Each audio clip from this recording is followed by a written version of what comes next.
Yo, yo, yo, what's good, everyone?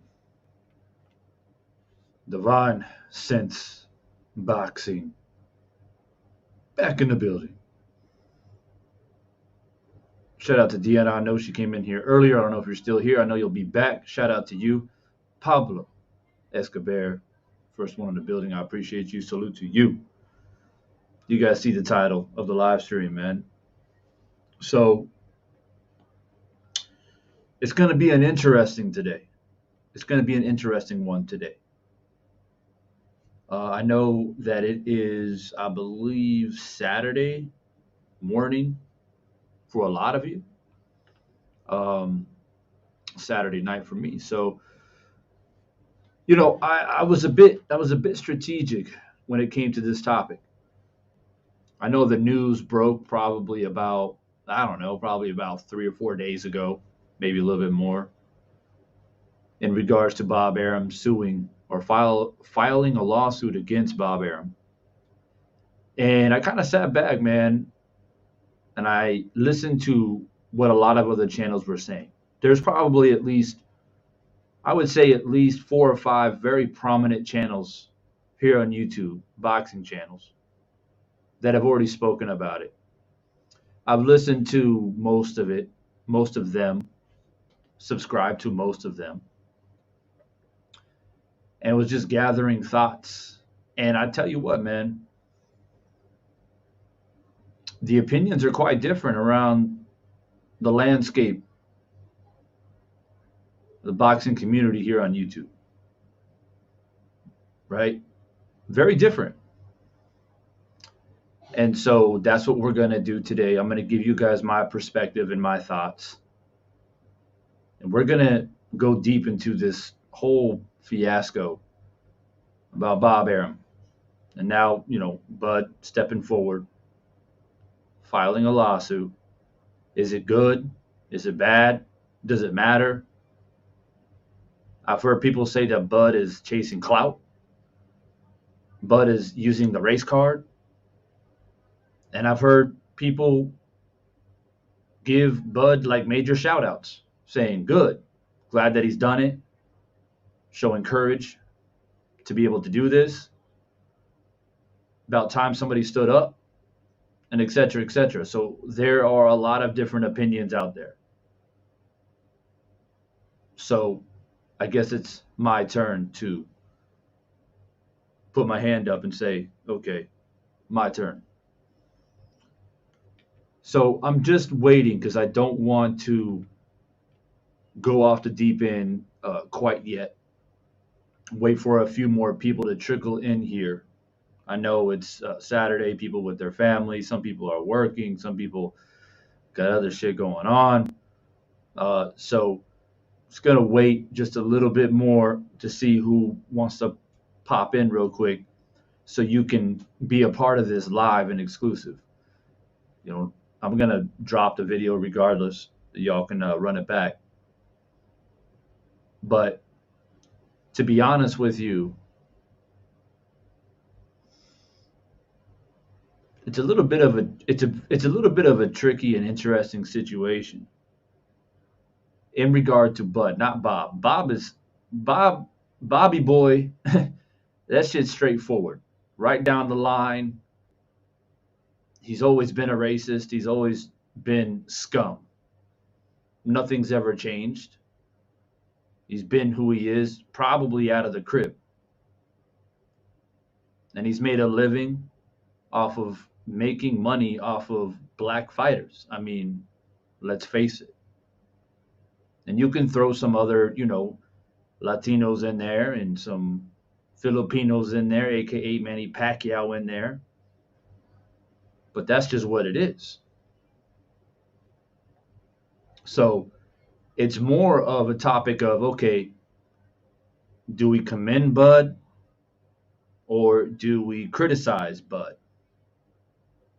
Now, what I'm going to do is I'm going to give you guys both angles because I don't know who you guys have been listening to. Maybe you've only listened to like one channel about this topic. Maybe you've listened to several. But I'm going to play devil's advocate a little bit. I'm going to lay out both sides of what the argument is. And then I'm going to tell you guys my stance.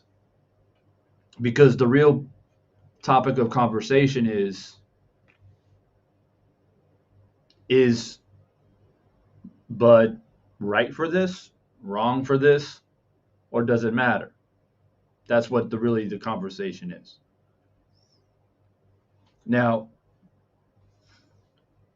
I want to say this for the record, for those of you who are in here listening now. I don't want to keep all of you guys waiting. Keith, what's good? Terry Smooth Jr. in the building. Good to see you guys. Thanks for dropping by. Make sure you hit that like button. Let the people know we're in here. A lot of people haven't been getting notifications. I've been getting a lot of complaints from subscribers hitting me up in the DM saying they're not getting notified. So hit that like button. Um, but yeah, so let me start off by saying this for the people that are in here now. I appreciate you stopping by. I want to explain like how my brain works, like the mechanics of my brain. When it comes to the sport of boxing, it's boxing first, it's fighters first, it's fight breakdowns, fight predictions, the sweet science first. Every time, all the time. Boxing politics is on the bottom of my list. Why? Because it's controversial. Why? Because it actually divides people more than it unites people. There are people in our community right now here on YouTube that are literally picking sides on who they rock with and who they don't rock with simply based off of boxing politics. Not because the dude is, or the woman who may or may not be talking about boxing. I only know a couple personally, but rather they have great boxing knowledge or very little boxing knowledge. Sometimes the line is drawn where your boxing politics lie. So typically, I just stay away from it because you open the floor for arguments, dispute. I've seen people that have good relationships turn to shit because they can't agree on the movement of a man and the decisions of a man that he's made, like personally, in regards to how he's moving in his career. He's a bum. He's a cheat. He's a ducker. This dude don't want no smoke. You know, da da da da. I mean, it just goes on and on and on. Is it relevant? Yeah. Unfortunately, it's something that we can't ignore. It's relevant in boxing to talk about these type of things, but is it on the top of my list? No. There are other channels on here that's like top notch. They're making videos about boxing politics on the daily, and then breakdown predictions, sweet science is on the last of the list. And obviously, you guys have the ability to pick and choose who you want to listen to for various different reasons. WJ Luckett was good. Good to see you out here, bro. Andrew Charles in the building. Good to see you as well. Thanks for dropping by. My man WJ says, salute Divine. I'm shocked at how so many pro Bud channels are upset with Bud and defending Bob. Makes no sense to me. Now, personally, and I'm only subscribed to a handful of channels out here because most of them are just full of shit. There's some new channels that pop up that I get that are recommended to me, and it's hit or miss. Sometimes I pop by, listen. I'm like, this dude's pretty cool. Other times I'm like, nope, not for me. But me personally, I haven't heard any channel really supporting Bob.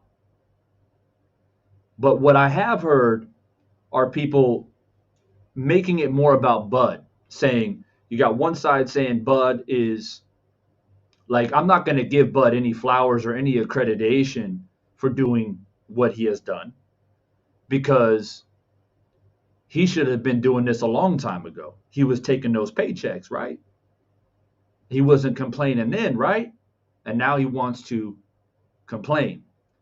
Then the other side are the people that are like, nah, I respect Bud, man. He came forward. He has the courage to do it. I commend him.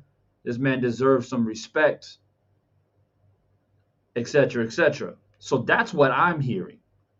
That's where I see the divide.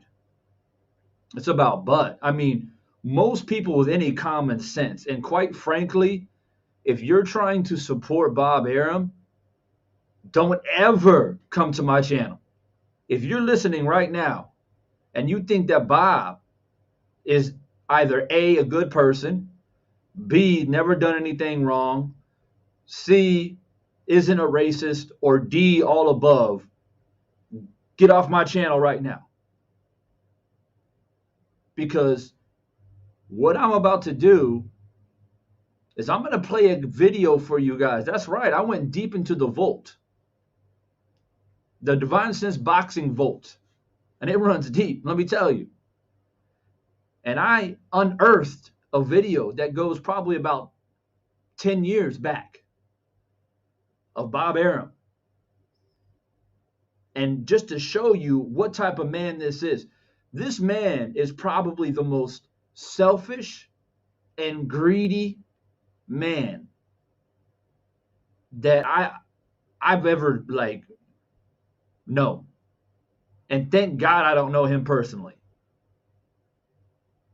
And let me tell you, I've been in contact with a lot of greedy, nasty, dirty, evil ass people in my life, unfortunately. But Bob, he's on the top of the list, right? Now you guys see the thumbnail, right? When you first clicked in, I got a picture of Bob, Floyd Mayweather, and George Foreman, Bud Crawford, of course, and Ali's grandson, right? Which the only reason why I put him in there because boxing in general is what is propping him up as like the prodigy or the next coming of Muhammad Ali because he comes from Ali's bloodline, right? So that's why I put him on there because his mother, right? His mother came out in defense of Bob Arum. So if you're referring to people that have been defending Bob Arum as an AKA Ali's daughter and George Foreman, then yeah, I have heard that. And I'm going to share these articles with you guys if you haven't seen them. But in regards to YouTube channels supporting Bob, I haven't heard it. And if they're out there, that just tells you how sad this world really is. But I'm sure they're out there. But typically, if I see like a title like, oh, Bob's innocent or something, I ain't clicking on that shit. So it's probably not going to catch my attention anyway. But what I'm going to do is, Deanna, I got you.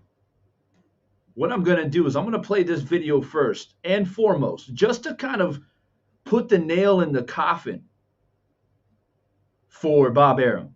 If there's any doubt, if there's any speculation, like, oh, I don't know, man, like, I don't think Bob's done anything wrong. Like, I think Bud's tripping. Now, we're going to talk and we're going to debate here right now on whether Bud's tripping or not, or if he's taking advantage of a situation, or he's playing the race card, because I have heard that. Oh, I've heard that on videos out here already. He's playing the race card, the BLM race card. Like he's riding that train now to get more popularity. People have those opinions out there right now. But one thing that needs to be done just to make sure that there's no more questions, there's no more speculation, there's no more like, I don't know if Bob is like really guilty of anything. I'm going to put the nail in the coffin. I'm going to put the nail in the coffin. Yeah, so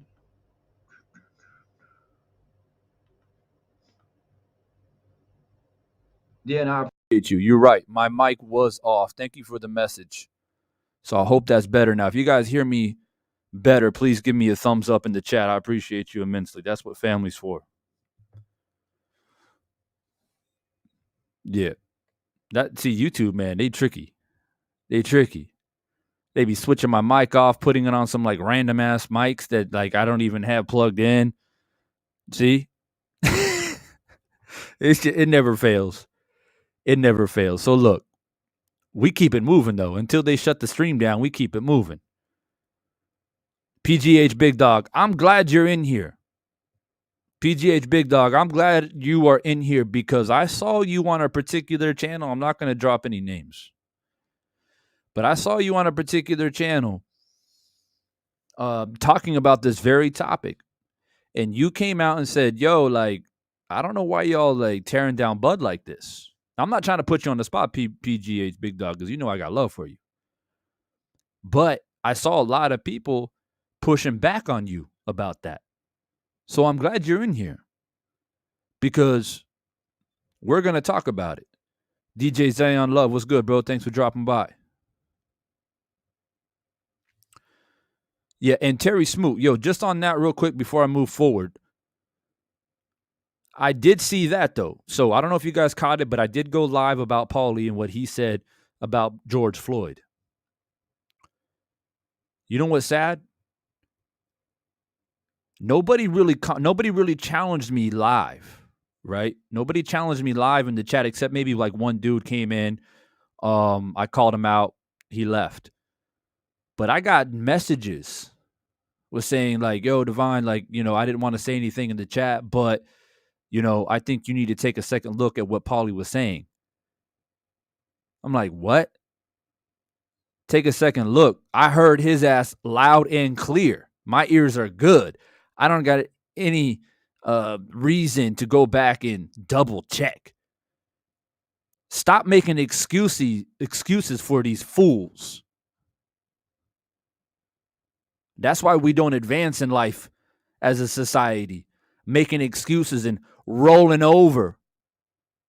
You know what I mean? Rolling over, giving up, surrendering, showing the white flag. I don't want no problems. Some of these people out here hooting and hollering, I'm gangster this, I'm gangster that, let's go in the back, let's box, let's knuckle up, this, that. I'm hood, I'm that. But when it gets down, when it's ready for war, when it's really ready for wartime, oh, I'm just good Christian folk. I don't want no trouble. I don't want no trouble. Please, be nice.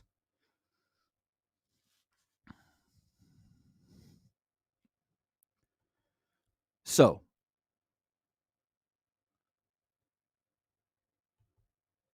hey, no doubt, listen, PGH, and for anybody else out there is curious, Divine Sense, man, I lurk around like a Ronin samurai, and I watch and I listen to everything. You know why?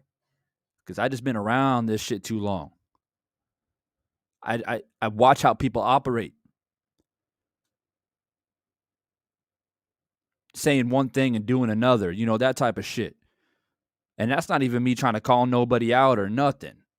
And people have their opinions. And I respect people's opinions. So I don't, like, if I always agree with you on every little single thing, then that's boring, right? I like a little bit of like, I don't know, bro, like, what's up? You know, have a little bit of a debate or whatever. But remember what I always tell you guys, man. There are lines drawn in the sand. Everybody has their comfort zone, their kingdom, whatever you want to call it. And you have that line that's drawn. People cross those lines, you got to call them out. Because if not, they just keep taking advantage of you. For every single person that's in here right now, I appreciate you. Make sure you hit that like button because that's really the only way that we can let people know that we're live right now, since YouTube wants to continue to not push out notifications. And I heard some other channels out here who I support saying that their super chats don't work. They're not able to monetize after all the hard work of getting their subscriptions and putting in the time and the hours, but it's always certain channels. You know what I'm saying, right? It's always certain channels out here, because I see some channels who say all the right things and do all the right things. They're out there pumping the monetization, pumping the super chats, and life is good. But it's all good because you know what? We're gladiators out here. We don't need no help. Shit. Jeffrey H. Lopez in the building. Andrew Charles, man, he comes out here, says, man, the way Bud was dragged 24/7 by some channels because he resigned with Bob was disgusting, in my opinion. I don't, man. We're gonna get into it. I appreciate the comment. Keep the comments coming. So let's stay on schedule here. We got a nice little group of people in here now. Let's continue the show. I'm gonna play a video that I unearthed, that I had in the vault about Bob Arum. And the only reason why I'm playing this video is to, like I said, put the nail in the coffin on any debate, speculation. I'm not sure. Oh, maybe Bud's tripping in regards to Bob Arum. Okay? And I'm going to prove how greedy, selfish that he is.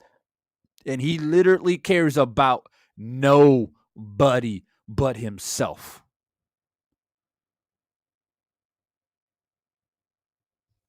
So here it comes. Buckle your seatbelts. Razor531, good to see you. Oh, Divine Sense is back. I told you guys I'm going to be back. Keith James in the building, good to see you. Thanks for dropping by. Good morning to you, sir. Hope all is well with you and yours. All right, guys, so here comes this video. Buckle your seatbelts. This video goes back. So, for all the people out there who this is really for you, to be honest. If you just started following boxing and you're just starting to learn about all this stuff, this video is probably like 12 or 13 years old now, at least. Bob was in his maybe late 70s at this point. The dude is 90 now. And I have it saved. Nobody else has this video except Divine Sense Boxing. All right, here it comes. He acts guilty when he's asked about it. When you watch him, he just doesn't look like he's telling you the truth. That's what it is. And then I'll answer. When I'm at home on my spare time, I often watch a cable channel called Investigation Discovery. And on Investigation Discovery, there are 24 murder cases a day. So there are 24 murder trials every day. And I have seen that there are many, many murder convictions which are based entirely on circumstantial evidence. The circumstantial evidence is extremely compelling. I don't know a single qualified ringside reporter who is not from Mexico who does not believe that Antonio Margarito had loaded gloves against Miguel Cotto in their first round. Yeah, by the way. No way. Bob Arum says it's bullshit.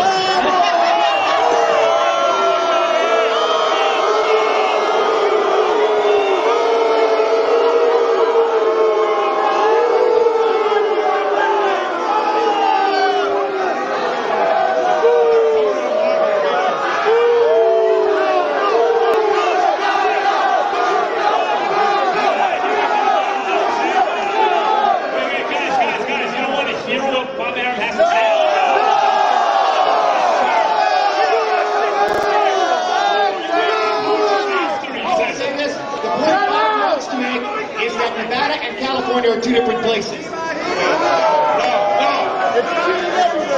When this happened,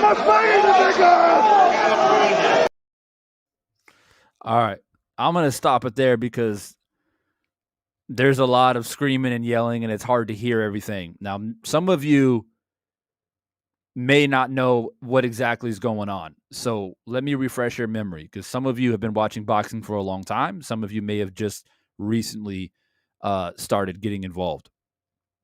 So as you can see what was on the stage there, right? You got Max Kellerman and Jim Lampley and Emmanuel Stewart, who was no longer with us, rest in peace. And I don't remember the location or what was going on, but the topic came out about Antonio Margarito, right? Most of us know Antonio Margarito loaded up his gloves against Miguel Cotto and beat him to a pulp, right? And when he was getting ready to fight Sugar Shane Mosley, Hazeem Richardson found plaster in his gloves. Come out later on that he, in fact, did it, was punished for it. He was basically branded as a cheater, and rightfully so, right? Because you can make the argument that he basically ruined Cotto's career. Cotto came back in the rematch and beat Margarito's ass. And we kind of saw that without the plaster, he wasn't really shit, right? And it was totally exposed on every single level. He's like cracking dudes and beating them down and beating them up because, quite frankly, he was getting away with cheating for a very long time. You take the plaster out of the gloves, he got his ass beat. Never to be seen again, right? So, y'all saw what happened. Bob Arum was there. Max Kellerman was out there basically saying like, and Jim Lampley was saying like, yeah, like, there's something about evidence or whatnot, and there's compelling evidence, and basically Antonio Margarito is guilty. This is before he was actually convicted. This is when it was still under like suspicion. I think this might be leading up to the Cotto rematch, possibly. But so anyway, the crowd is like, yeah, Margarito's a cheater, this, that, and whatever, and everyone's kind of cheering. And then Bob Arum's over in the distance saying, that's bullshit. That's bullshit. And came over and snatched the mic away to try and defend a cheater.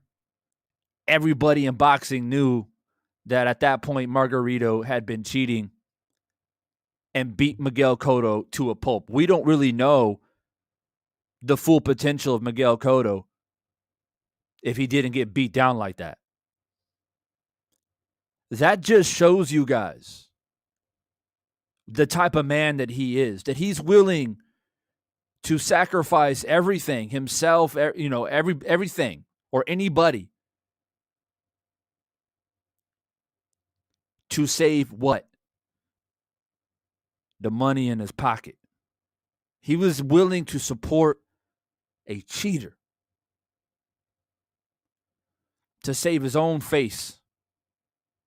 And not only that, not off the record, not in a little interview in the corner with some journalist, but in front of everybody, publicly. Now, I got this video because I kept it and I saved it. I made it private. YouTube didn't take it down. They might take it down now, though. But that whole scene was taken down by YouTube long time ago. But I still got it. So you guys just witnessed that. So I played that because I want to make sure that everybody understands, right, who Bob Arum is and the lengths that he's willing to go to put anybody under the bus if he has to save his face, to save his company, and to save that money. We all know, right? Money's the root of all evil. Now, with that being said, and if you guys missed the video, I apologize. I don't want to keep replaying it because I have a feeling YouTube's going to catch on to it. So y'all going to have to run back and watch this later. But basically, I played a video of Bob Arum supporting, or trying to defend, rather, Antonio Margarito when he was basically caught as being a cheater. This is the type of man. This man don't care about boxing. He don't care about the fighters. He don't care about nobody but himself. And that's fact. I don't care where you are, on what side of the fence that you stand on when it comes to Bud Crawford and the decisions that he has made to file a lawsuit against Bob Arum. One thing is for certain. Bob Arum doesn't deserve nothing but 10 feet under. Like, real talk. And I can get real nasty and dirty with it, too, when it comes to Bob Arum. But let me segue into this.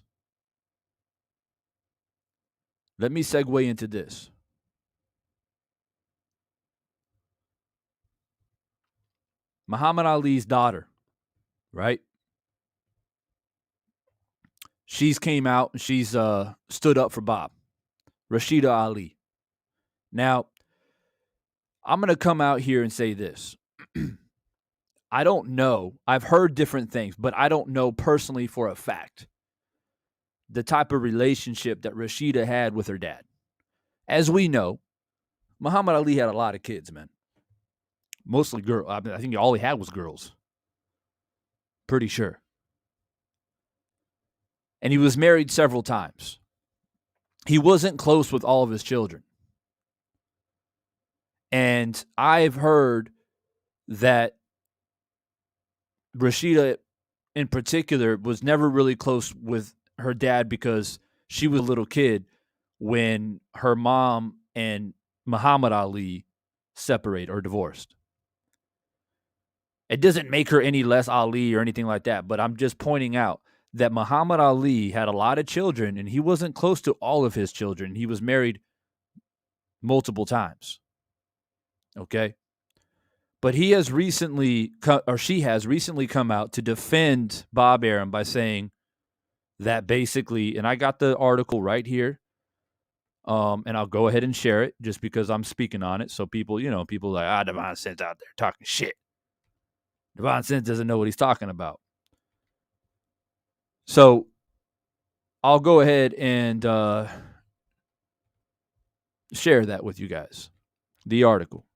Just give me a second here so I can find my bearings.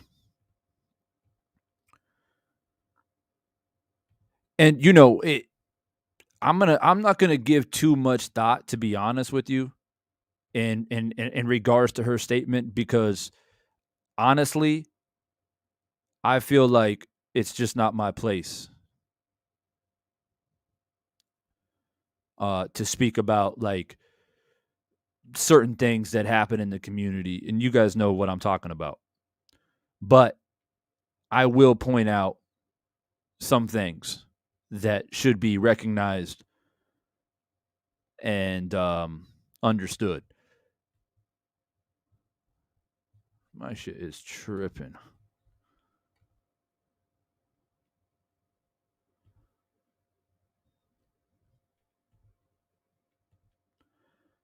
I'm not sure if you guys can still hear me or not, but looks like my browser's starting to freeze up on me as I'm trying to show this article here. So I apologize for that.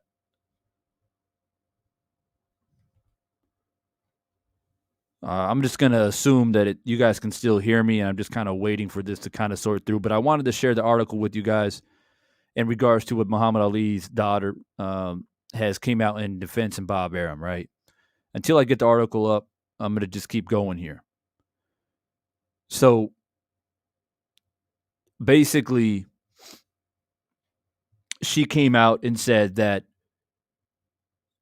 Bob Arum was the one who supported her father when the world was against her father, right? He was the one who continued to, make the fights and make sure that her dad was paid and all this different stuff. And not only her, but George Foreman as well. George Foreman has came out and made some comments saying that, Bob Arum is a lot of different things, but he's definitely not a racist.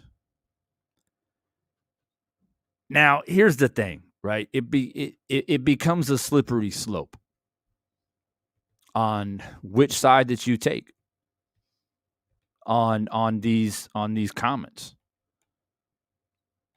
You know what I mean? And what has been said. But for me,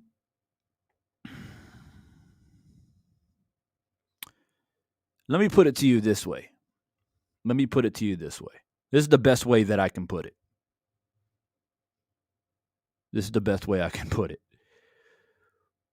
Just because you might have a good experience with a particular person doesn't mean that person is a good person, or that person isn't a racist, or that person doesn't have hatred in their heart. Just because you personally have a good experience. You understand what I'm saying? You understand where I'm going with this? So basically, George Foreman may have had a good experience with Bob Arum. I don't know. I don't know the man. I don't know his life story. I don't know the encounters that he has had with Bob Arum. And at this point, it's just like one of those things, right? Like, we're just going to assume, or it's up to you if you want to assume that he is just speaking from his personal experience or not. Or is he capping? Is he capping for Bob for whatever reason, and whatnot? And that's really up for you guys to decide. But what I want to point out is that everybody has different experience with certain type of people. There are a lot of people out there that has had very negative experiences with Bob Arum. And there are a plentiful amount of examples of that. So just because you had a pretty good experience with this person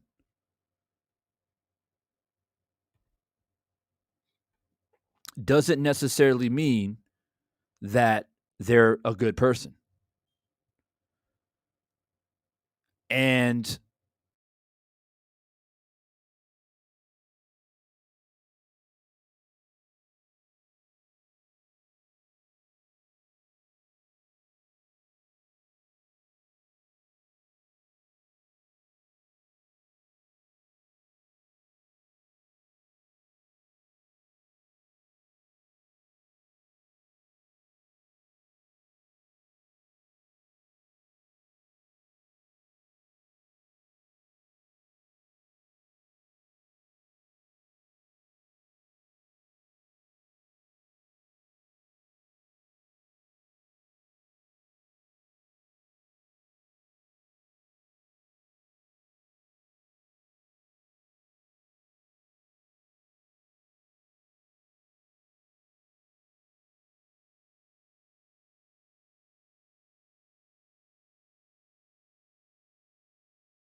all right, I think I'm back. I apologize for that. I was trying to refresh everything, and I think I got it back now. Man, I don't understand, man. This is the type of shit that just, like, I'm not motivated sometimes because YouTube just be doing me dirty all the time. Let me catch up a little bit with the chat because I couldn't see anything for a long time. Devin Blocker, bro, I appreciate the super chat there. Salute to you. Good to see you, man. I hope you and yours are well out there, man. Good morning to you out there. Marcus Wall in the building. Good to see you. Always good to see Marcus Walls up in here. Stormy B-Man in the building. Hey, what's up, Stormy? Hope you're good out there. Yeah.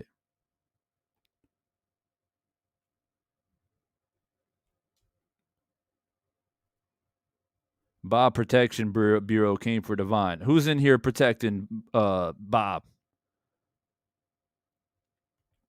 Yeah. So had a little hiccup, little speed bump in the road. YouTube likes to throw some random BS at me, but I got the reflexes. But look, let me say this because I forgot to mention this, and I think that I have to kind of reset and go back a little bit because people are starting to jump in. They maybe missed a lot. I want to make this clear because, like I said, a lot of people, a lot of channels out here have a very, very different perspective on what is going on right now. And this is a hot button topic. All right, guys, about what's going on right now with Bob Arum and Bud Crawford. Like, it makes sense, right? it makes sense because somebody's actually standing up and filing a lawsuit against Bob Arum. We haven't really seen this since Floyd Mayweather, right?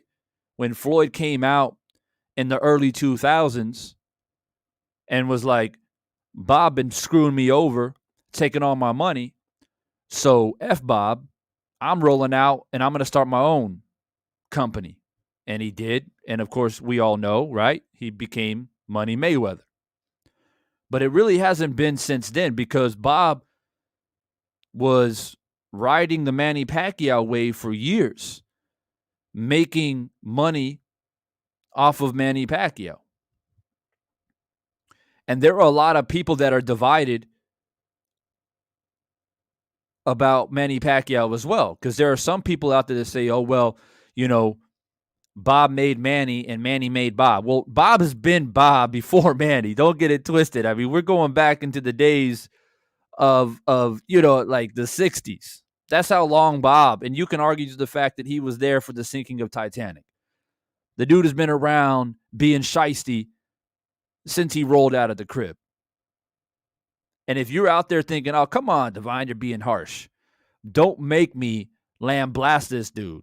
I will bury Bob Arum's bones in the dust. I've got videos that will spin people's head around about Bob Arum, the things he said and done. I haven't put it out there because YouTube will probably shut me down.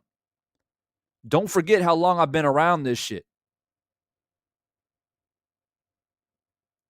I got stuff on that I saved that YouTube doesn't even know because I made it private. But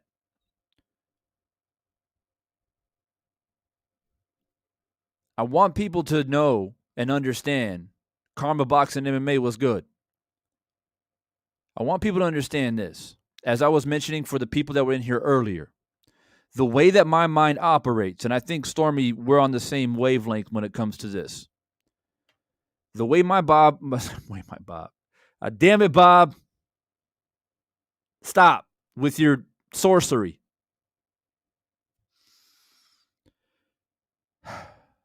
The way my mind works is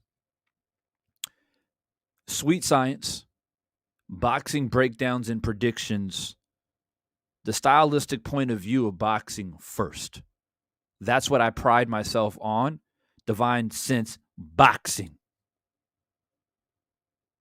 That's my channel name. That's why boxing's in my channel name, right? Boxing politics is on the last of my list, for obvious reasons. But we can't run from it, unfortunately, and it's relevant in the sport of boxing because there's corruption. There are evil people. There are people trying to taint the talent, which we pay money to watch and admire and give accolades to.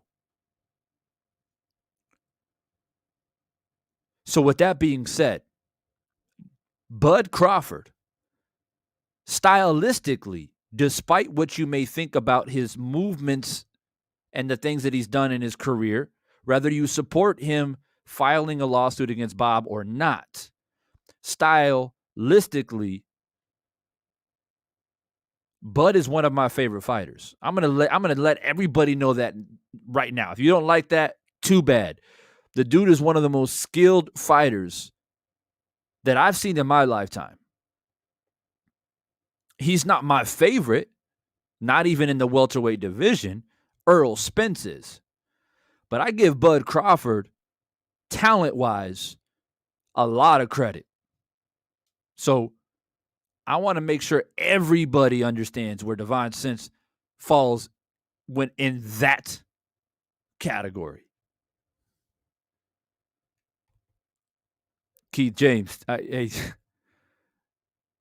I'm trying, bro. I appreciate you, bro. I appreciate you. Bob Arum, he got that sorcery, bro. I'm telling you. I've been dealing with Bob Arum. Every time I utter his name, I feel like the floor underneath me shakes a little bit. Every time. Over a decade. So, I wanted to make that crystal clear. Now, let's get into the nitty-gritty. we've already established, and if there's anybody in the chat that's brave enough to challenge me and say that Bob Arum is like I said earlier, A, a good man, B, not a racist, C, hasn't done anything wrong, or D, all of the above, be brave enough to put it in the chat or forever hold your peace. I think we've established that Bob Arum is scum. Period, point blank. You can't change my mind. So it's probably pointless anyways. It's probably pointless to try to challenge me anyways, to be quite honest with you. And I just played a video before you guys came in of Bob Arum supporting and defending Antonio Margarito, a guy who has been branded as a cheater, somebody who you can make the easy argument of ruining Miguel Cotto's career and possibly others that we haven't considered or thought too much about. So, nail in the coffin, done. Bob Arum, piece of shit. We all understand. Great. Moving on. The lawsuit. Nitty G was good. Always good to see you, bro. Now the lawsuit.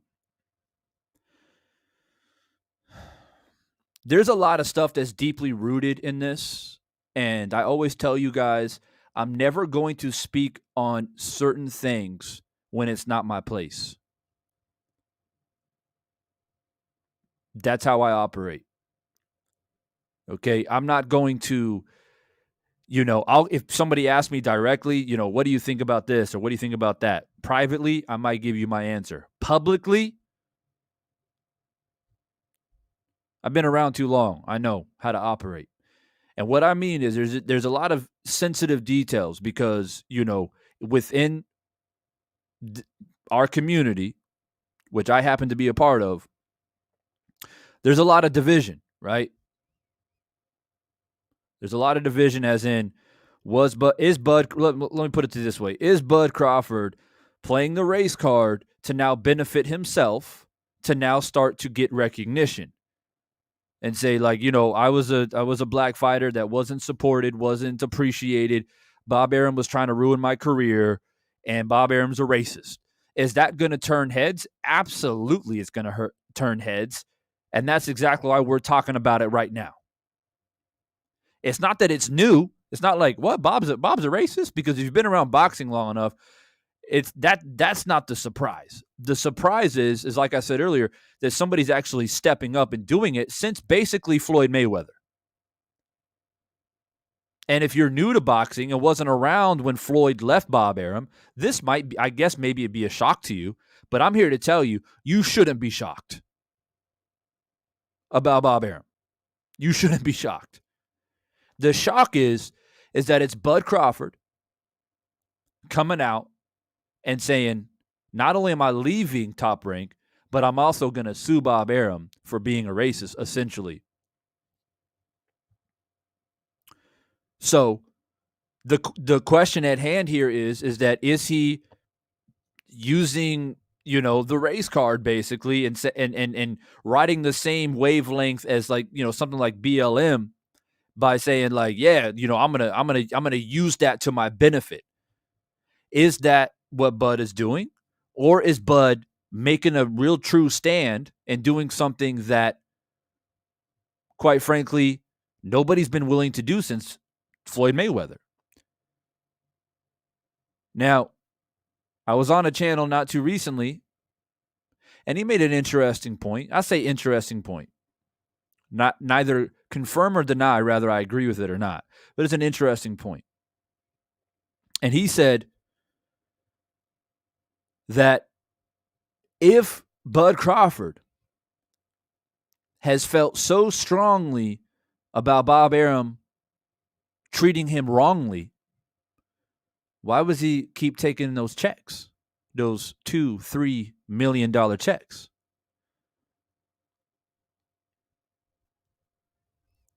See, this is what we do. 503 Lion was good. This is what we do over here on Devon Says Boxing. We use critical thinking skills. We weigh all options. Right? We don't just follow one thought process. We listen to all angles and then we make an objective decision on what feels right to us or to you. So that's the question.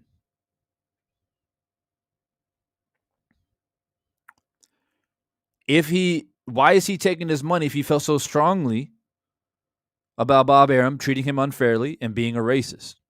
Right? That's a question that I throw out there for people to think about and consider. But I will tell you this. At some point, right? At some point, something's got to give. What bends will eventually break.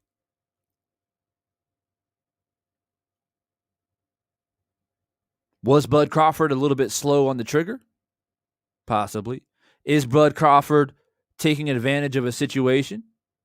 Possibly.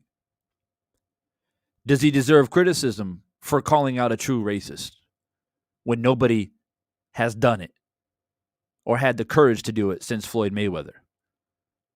Well, that's also true. It doesn't really matter how you flip it, cut it, slice it, grill it, bake it, roll it up, patty cake. At the end of the day, Bud is doing something that nobody is willing to do.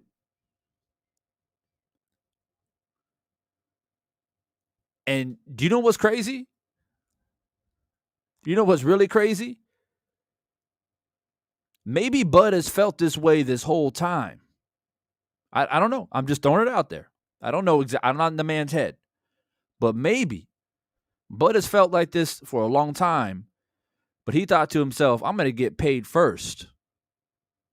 I'm going to play this dude and get paid and wait for the right moment and the right opportunity to land blast this dude.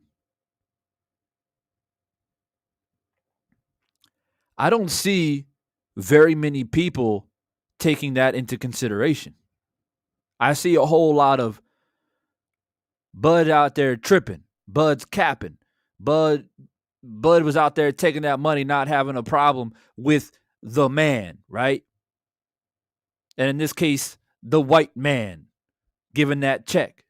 And I've seen a lot of references to, the slave times and massa and all this crazy shit. I've seen all of it, right? There are people making those comparisons right now. As I'm speaking, there are people probably making videos about it right now. Somebody made the comparison saying, is Bud Crawford Steven or is he Django?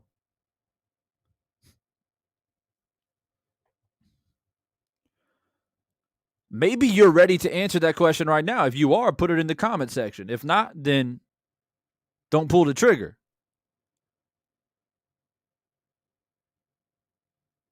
But a question like that was asked. Is he Steven or is he Django?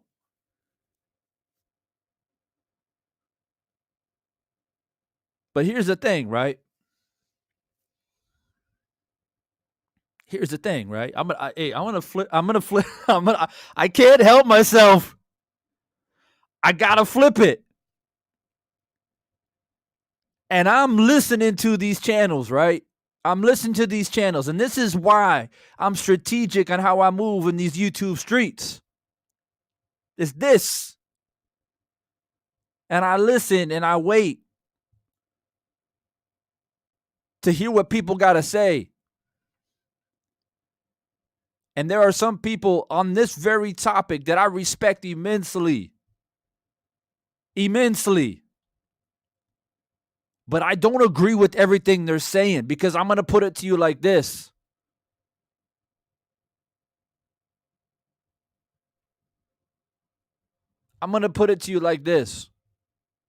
If you want to make the comparison between Bud and Django or Steven, let me put it to you this way. Remind me or correct me if I'm wrong. But let's look at that movie. It's one of my favorite movies, by the way. But let's look at that movie for a moment. When Django wanted to go rescue his wife, what did Django say when he met the doctor, right? What did they say? When they sat down to plan how they're going to go save his wife. Y'all ready for this? Listen carefully. And I didn't bring this comparison up, but because you did, I'm going to address it. What did Django say? When the doctor said, well, how do you want to do it? He said, shit, I'm going to steal that damn horse. I'm going to ride up into that plantation, and I'm going to kill every motherfucker in there, and I'm going to take my wife home. And what did the doctor say? Well, you dead then, and probably your wife. You got to be strategic. Instead of going to the farmer and trying to buy the horse, you offer to buy the whole farm. That's an offer a greedy motherfucker can't turn down. And that's exactly who Bob Arum is. He saw Bud Crawford, a dude with talent, right? Just like he saw Manny Pacquiao, somebody with potential, talent. I can bend, I can mold, I can manipulate to squeeze every single dollar and penny, nickel and dime that I can for as long as I can. Put them under contracts, guarantee them X amount of money, but who's getting paid? What did Dave Chappelle say? I can't remember if it was David Chappelle or Chris Rock.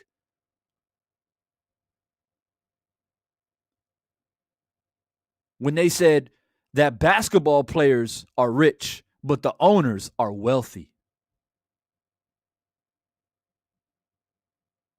You got your ears tuned into what I just said?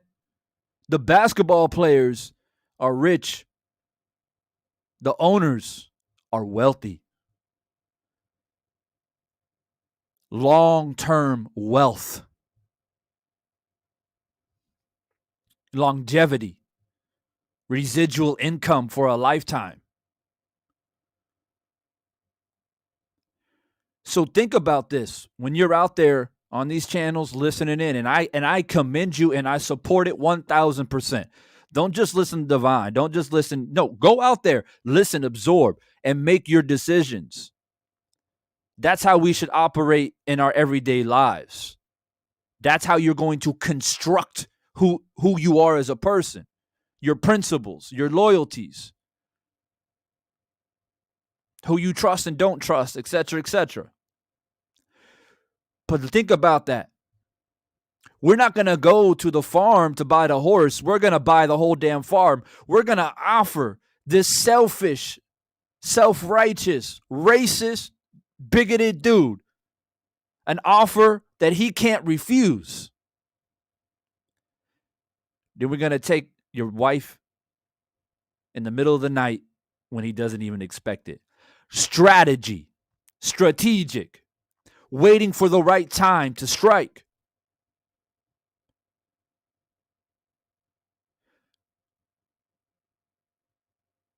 Jeffrey H. Lopez, thanks for correcting me. I knew it was a comedian. I don't remember who the name was, but I appreciate you.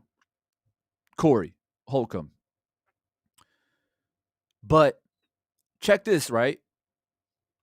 Maybe, and I don't know. I'm not saying I do know. But I'm an objective thinker. I'm a critical thinker. And I don't look at it from a black and white. I don't look at it from a narrow lens. Maybe Bud is smarter than what we give him credit for. He signs a contract. He gets, $5 million, fights a couple dudes. He becomes undisputed. And a lot of people are saying that too. Oh, look what Bob did for him, man. He helped him get undisputed. Well, Manny Pacquiao was undisputed too. And when all the tax money's done, tax revenue, all that shit's done, and when you look at the money and how much Manny Pacquiao made in comparison to Bob Arum, all that undisputed shit don't matter if you want to talk about dollars. It don't matter. Bob Arum made probably 60 to 70% more than Manny Pacquiao did. Easily. So, Bud signs a contract, gets, I don't know, 4 or 5 mil, whatever it is, gets undisputed, starts going up the ranks. Somewhere along that time, Bud is like, oh, this dude, man, this dude racist. I don't think this guy appreciates black fighters. He don't appreciate me. He starts researching and listening to people who knew Floyd. Maybe he even talked to Floyd himself. And Floyd said, this dude is a snake. And Bud said, all right, check. You got a decision to make, right? And it is up to you as the listener and the thinker to figure out which decision is correct. But at that moment in time, because I agree 1,000% that it's not something that Bud Crawford just figured out. It's not something he just, he just beat Sean Porter and, I think Bob's racist. Bud has known this. I agree. So it comes down to, which decision do you think is more intelligent? Because we can probably say that he knew that Bob Arum was this way. He probably really, he probably heard shit, but then he probably really experienced it in real time. Probably about 5, 6, 7 years ago. So he's known for a while. When he was out there racking up those wins and getting undisputed and going up to 140 and so on and so forth. And he had to make a decision. He can sign the contract and keep getting that money. Or what a lot of people think he should have done is be like, I'm out. You don't respect me. You don't appreciate me. I think you're a racist. I'm out. I'm going to go sign with PBC or whoever it may be, and that's it. And instead of, 20 fights of Bob Arum, it would have maybe only been 10. Bud Crawford's a talent. Any promotional, if he becomes a free agent, essentially, every promotional company wants to sign Bud Crawford. The dude's going to make any promotional company money because he's that type of talent. But at that moment in time where Bud had to sit down with his wife, with his mom, his team, and they said, man, I think this dude racist, bro. Like, I don't know if I want to continue to fight for this guy. At some point in time, there was a decision that was made where it was like, well, you can leave now and take your chances, or get this money and put yourself into a position to where, are you ready? Make a strategic move that paralyzes Bob Arum. It doesn't really matter what you think about, in my opinion, what you think about Bud, how he's operating, whether it's right, wrong, or whatever it may be. Bob Arum right now is paralyzed. He's got to get his little army together. He's got to get his legal team together. He's got to make sure that he's got his ducks in a row. He's got to check all the audio tapes. He's got to check all the videos to make sure that he never said anything racist. They got to go back and check all the records because he doesn't know what Bud has been planning for the past 6 or 7 years. Because this is not something that just happened after he beat Sean Porter.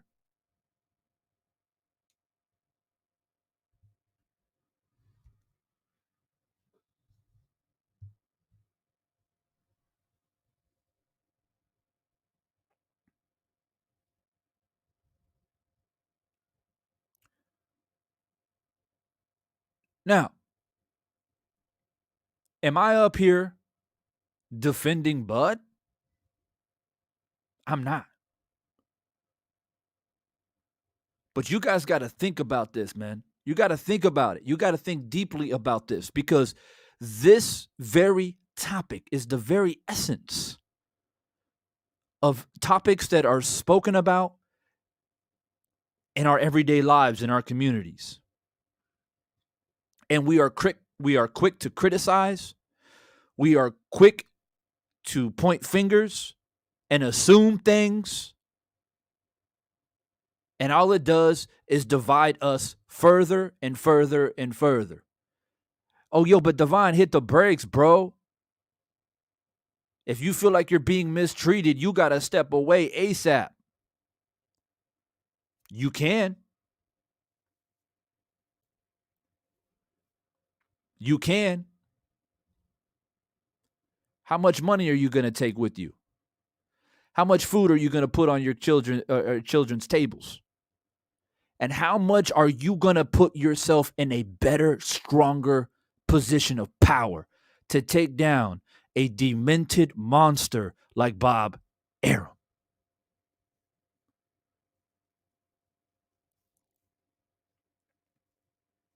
There's nobody out there.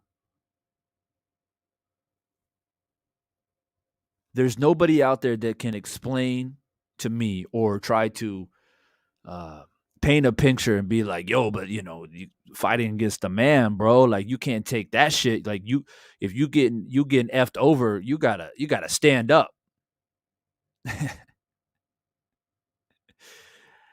Go ask the U.S. military about me. Go ask the U.S. military about your boy Devon Sense boxing. They'll tell you. They'll tell you about me. You want to talk about standing up against the man, the machine. They'll tell you about me. I'm the first one in line to fight, to stand up, to speak. Why do you think I'm on this mic right now?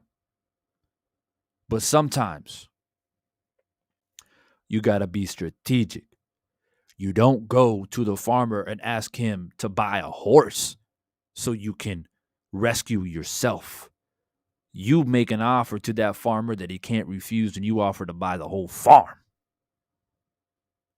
And that takes strategy and time.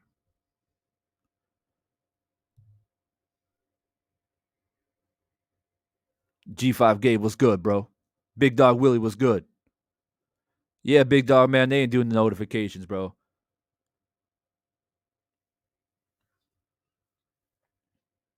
Now, two things are going to happen from this. One, everything that I'm saying right now, yeah, sure, I might look a little bit foolish at some point. Maybe Bud pulls the plug. Maybe he backs out. Maybe he thought it was too much. He bit off more than he can chew. Maybe he ain't got no evidence at all and he's just capping. So that's on Bud, right? That makes Bud look very foolish. And anybody who has defended him will also equally look pretty foolish. Or,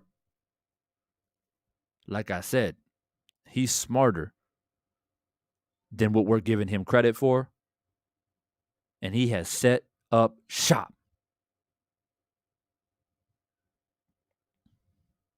Because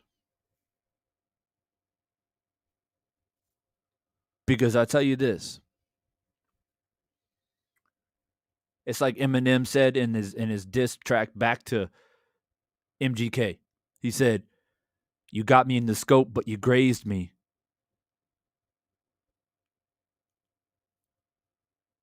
If Bud left Bob Arum, let's say 5 years ago, when he suspected Bob of being racist or whatever have you, like I said, he probably heard it, but then maybe he experienced it in real life, like real time. If he left then without the same accreditation that he has now, the same star power, like his value has increased over the past 5 years, correct? If he would have left then, went to PBC or I don't know, went to go be with Al Heyman, that's putting Bob Arum in the scope, but you grazed him. You prick him with the needle. But there's something very, very strategic to make someone feel like I see you, bro. Like I see how you are. I see how you operate. I see you slithering through the grass. Sinister as fuck. But you know what? I'm going to make you think that we cool. And it's all good. In the meantime, I'm going to go out here. I'm going to win these matches. I'm going to be a champ. I'm going to make this money. And I'm going to wait for the right time. And let's not forget how Bud Crawford dropped the bomb, too. It's not like he made a tweet. It's not like he sent out an email. It's not like his team made a statement for him. The guy literally sat up on a stage and said, Bob, like, I'm done with you. You're nothing to me. I don't need you. Bye. Do you think that's just something that he did randomly, spared the moment? Or do you think that he planned that? That's part of his strategy.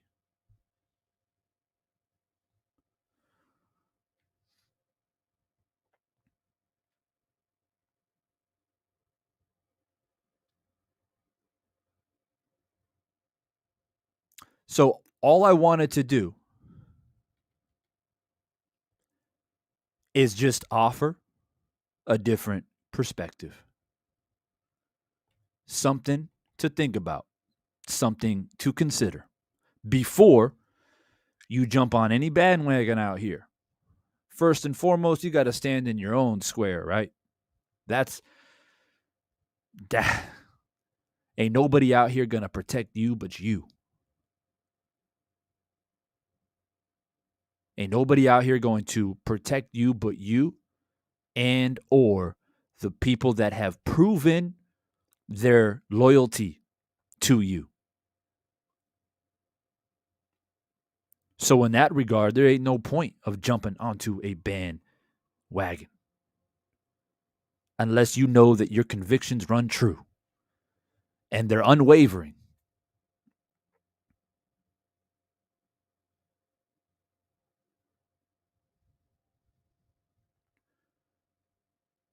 Like I said earlier, you don't have to agree with Bud. You can, and I'm okay. Like I said, I've been listening to channels that I have a lot of respect for. And I agree with them on 90% of everything they say. But on this particular topic, I had to hit the brakes and I had to take a deep breath and I said, Because when this news first dropped about Bud filing a lawsuit against Bob Rank / Top Rank, or Bob Arum / Top Rank, yeah, I didn't really have an opinion because I didn't know enough. My first initial reaction was like, anything or anybody that's willing to take Bob Arum down, good. That was my first reaction. But that's exactly why I let people drop their videos. Boop, boop, boop, boop, boop. And I tune in. Some of them were live. Some of them just dropped a 10-minute vid, gave their opinion, whatever it may be. But this is the way that I view everything. Nothing is what it seems until you pull open the veil and look with that wide lens. And something new will be presented to you. I promise you that.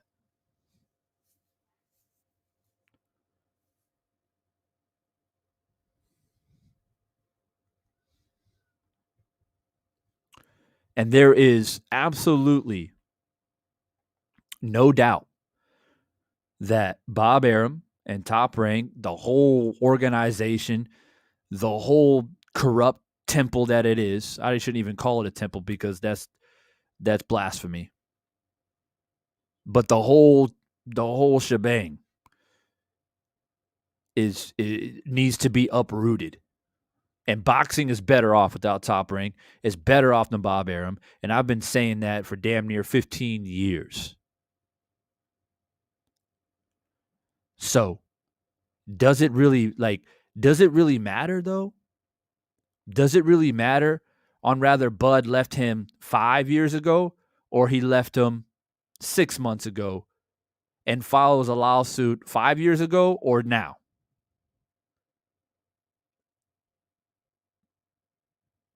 That's your decision to make. But if your stance is, well, I want to see pride, I want to see strength, I want to see courage, I want to see a guy stand up when he knows he's wrong, stand up against it right away. Don't wait. Leave and make sure your voice is heard. My reply to that is this. I agree wholeheartedly with that whole sentiment. But every situation that you find yourself in where you know that it is a situation that you need to extract yourself from because it is evil and you don't associate with evil, you must be strategic. Do not shoot yourself in the foot. Do not react with emotion. Use this, like Denzel Washington said in Training Day. We use this.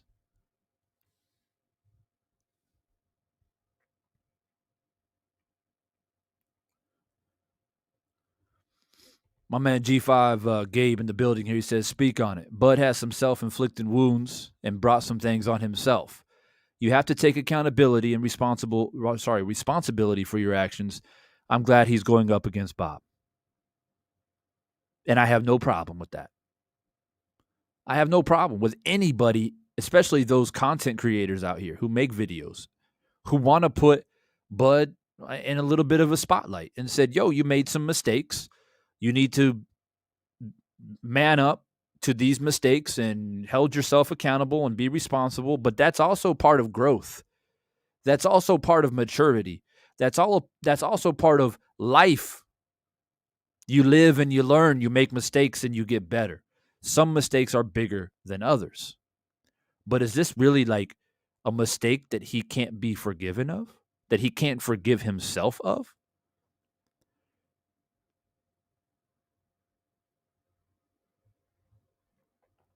Omega Red in the building. I'm glad you're here too, bro, because I saw you on some channels here recently talking about, being involved in this conversation. Arturo, what's good, bro? That's exactly it, Arturo. Exactly it. It's chess, not checkers, especially when you're dealing with a guy like Bob Arum. What did Floyd do?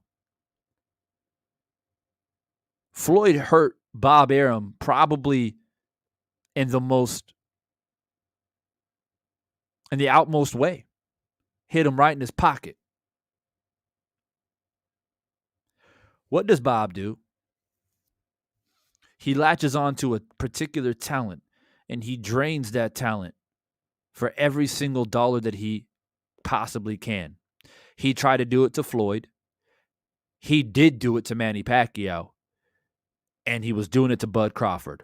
All three of these three names that I just mentioned in particular are grand talent. Not just talent, grand talent. Hall of Famers. Bud will be a Hall of Famer. Floyd will be a Hall of Famer. Manny Pacquiao will be a Hall of Famer. And he tried to drain them until the river ran dry.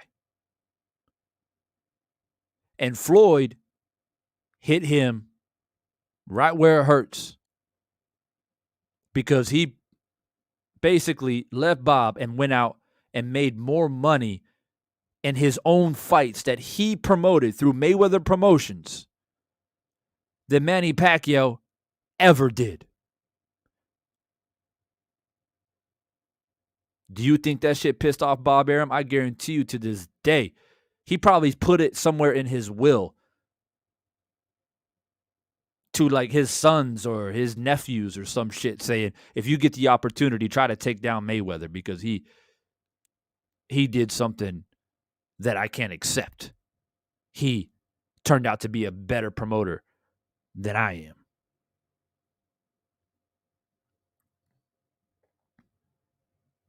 Big dogs, facts. De La Hoya too.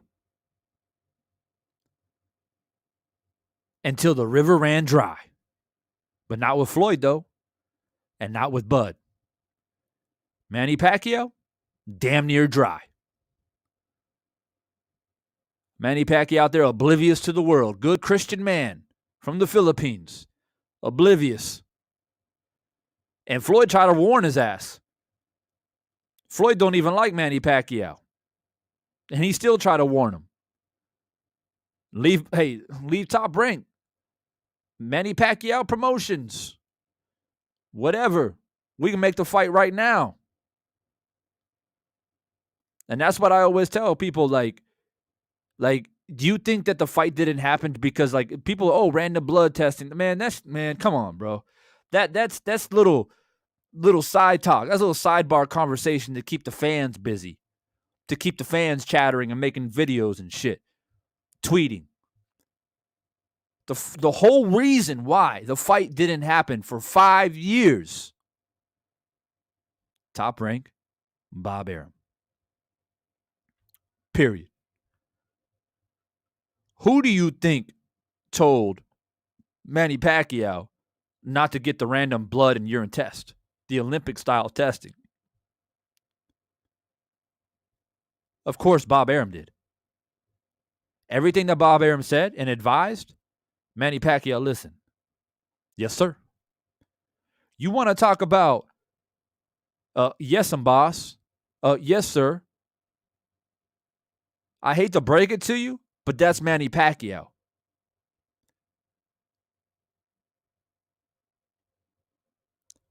Bud Crawford basically reached the pinnacle. Deuces. And I'll see you in court. Manny Pacquiao got ran dry. Then when he's damn near 42, 43 years old, then he's trying to do his own thing, but his career's over.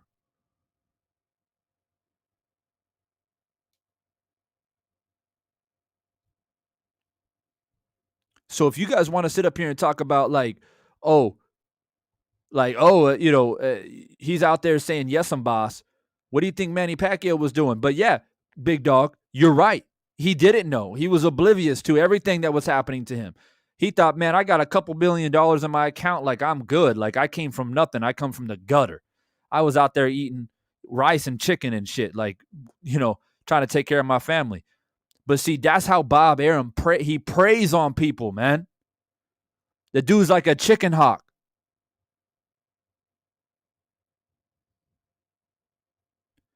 And all Floyd said was, yo,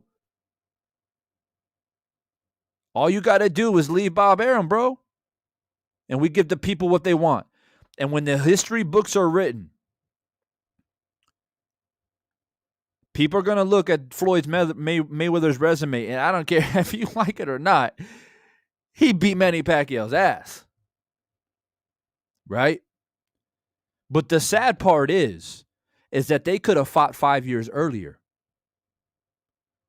when they were both fresher, when they were both sharper, when it probably, well, I don't even say probably, I'm pretty damn sure that it would have been a way more entertaining fight. And the fans were robbed of that opportunity because of Bob Arum and Top Rank. Period.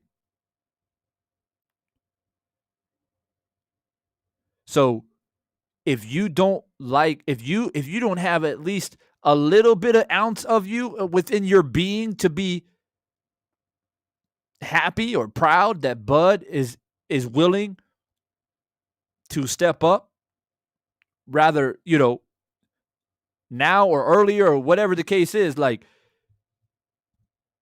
this could be very possibly Bob's last hurrah right here. Because we don't know how much Bud what he's been doing and compiling behind the scenes over a course of how many years. Strategic, people. Strategic. This shit takes time. It's chess, not checkers. You think he never had conversations with Floyd Mayweather?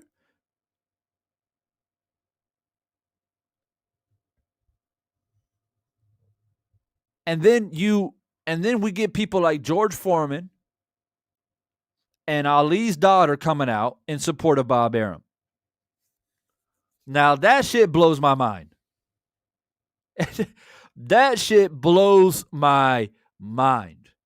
I don't care what you think about Bud. You can make a video tomorrow and say Divine Sense is crazy. He don't know what the hell he's talking about.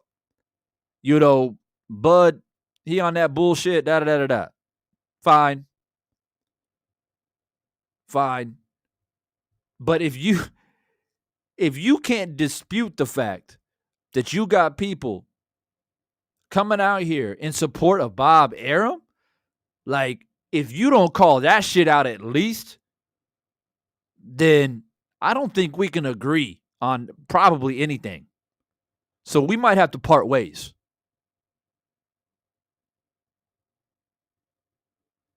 Your opinion about Bud is your opinion. It is what it is. I don't really have like an official stance on it. Like at the end of the day, I wanted to see Bob Arum burn.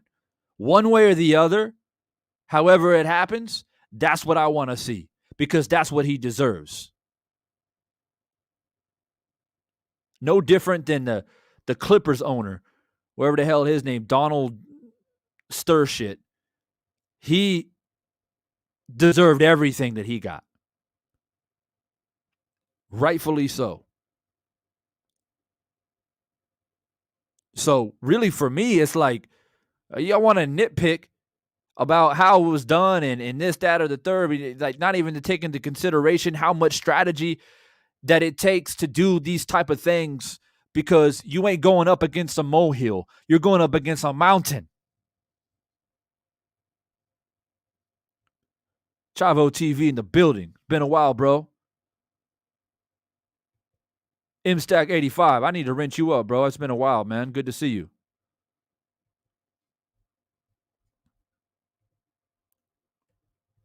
But what I want you guys to know is that I'm not here trying to change your thought. I'm not trying to persuade you.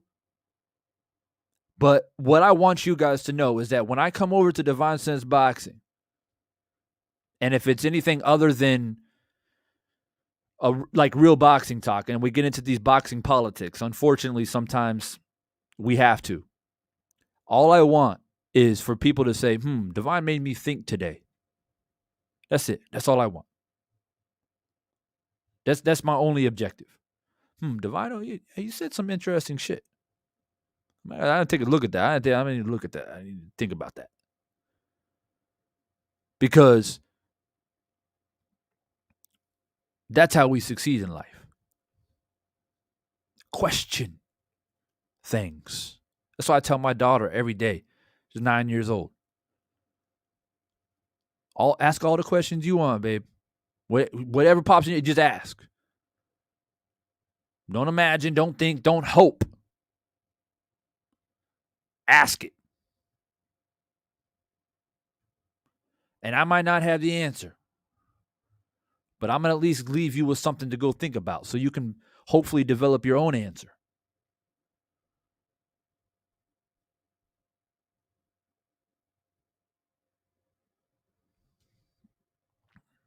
Big Dog Willie Shakur is the best thing at Top Rank. Yeah. And we're going to have to see, the walls may come crumbling down and we're not going to know, right, what's going to happen to Top Rank period and Shakur, what he may decide to do. He may follow in the footsteps of Bud, but like I was saying earlier, if you joined in late, just because you might have a good experience with somebody doesn't mean that they're not evil or foolhardy or demented or racist. If you guys haven't seen 78's video that he dropped not too long ago talking about this very topic, where he told a story about he thought he knew this white man who they went fishing with or whatever, and he thought he was cool, but then he found out later that the dude's racist. He's calling the cops on his brothers or some shit.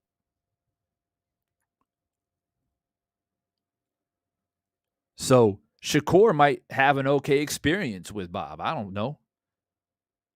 But I can tell you a lot of people who did it. And where there's smoke, there's fire. Let me say that again. Where there's smoke, there's fire.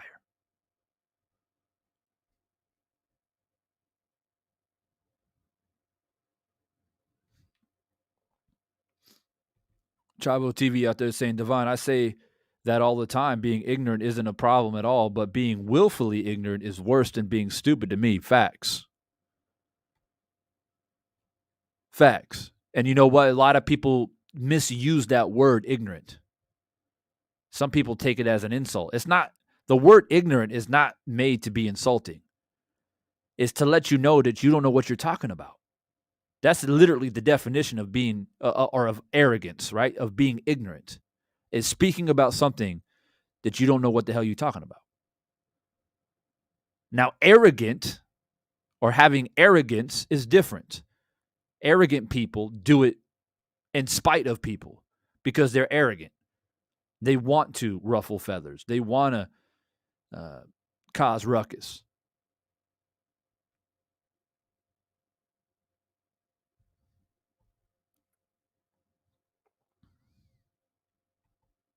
Master Storm, what's good? Devil is working. Who are you referring to?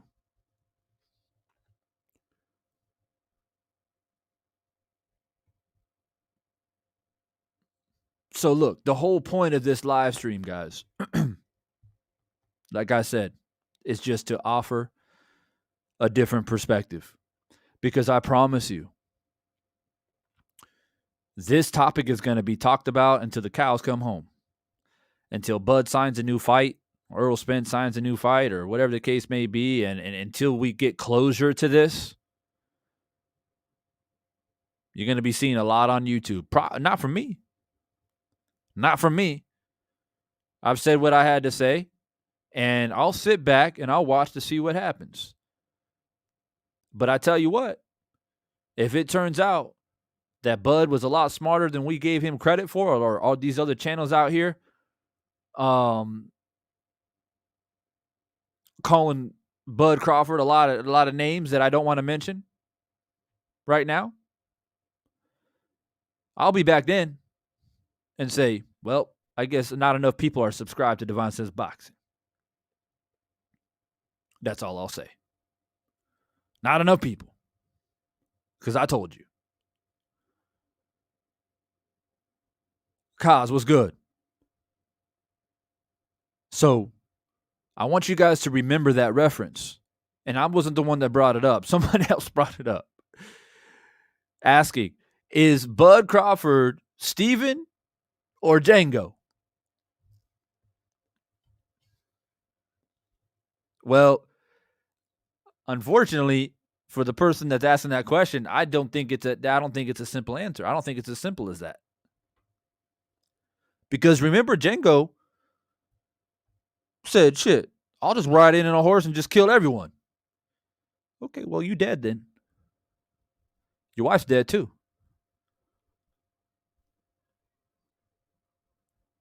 Strategy. Strategic. Patience. I know Deanna knows this. Patience is a virtue. Not a lot of people have it.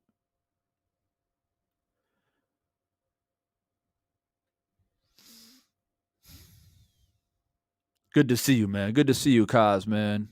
Good to see you, bro. Hope you're doing good out there. I know a lot of you guys missed the bulk of the conversation, came in a little bit late. I've been cooking now for over an hour and a half. God damn, man. Time flies. It doesn't even feel like an hour and a half. It doesn't even feel like an hour and a half. But like I said, man, I've been. Let me wrench my man up real quick. M Stacks 85, always coming in when he can, showing love. We'll go ahead and wrench up my man Arturo. Been on the panel many times. Appreciate you, bro. Appreciate the support. And welcome to the wrench game. Yeah, so you might have to go back and watch it, but I was in the thick of things talking about this, and like I said, it's a hot button topic right now. But I got enough information from enough channels out here talking about this topic, and I said, all right, it's time for me to say my piece. And I'm just a broad thinker, man. Abstract. I'm Pisces, man. I can't help it. I'm a fish. I'm like water. I flow, right? I adapt. It's just how I am. I just can't. It's like people tell me like you got to do this because they said this. Well, that don't make no damn sense to me. Sorry. You know, anything in life. And that goes with what we're seeing right now. You got to get the fourth booster and the fifth booster and all the like. I don't even want to get into all that, but I think you guys see what I'm saying. You learn when you have been abused mentally, emotionally, sometimes physically, been taken advantage of, manipulated, lied to, deceived. You learn how to question things real quick. Real quick. And when you question enough and you're patient enough with those questions that you ask, you will find what you seek. And when you find what you seek, then it's decision-making time. Because the universe will place it in front of you. The universe can lead you to the water, but it can't make you drink. You have to make a decision. We are responsible, like Chavo said. We're responsible for our actions, and we have to make sure we do our due diligence. But we will stumble. We will fall. But we will pick ourselves back up. We will make mistakes.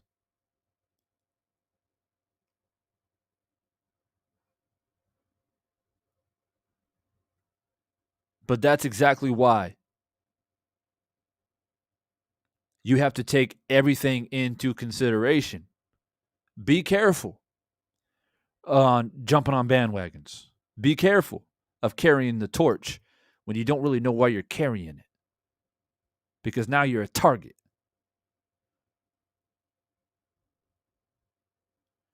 If you're going to go to war, people, know what you're fighting for.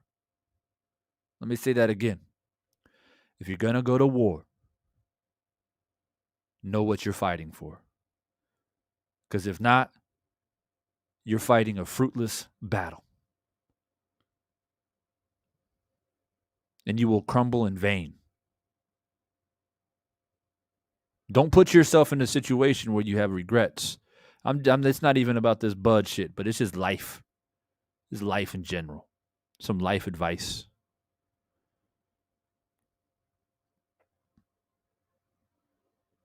Jeffrey H. Lopez. So, hey, March 10th, bro. March 10th. That's how we as Pisces people be, man. We got just critical, deep thinkers, probably the most imaginative zodiac. Real talk. Don't believe me? Look it up. We got the biggest imaginations. Albert Einstein was Pisces. But Pisces tend to be a bit sensitive too. Right? And shit. I don't want to go on a whole tangent about the zodiac, but if you ain't reading about it and you ain't understanding it and you don't look up at the stars,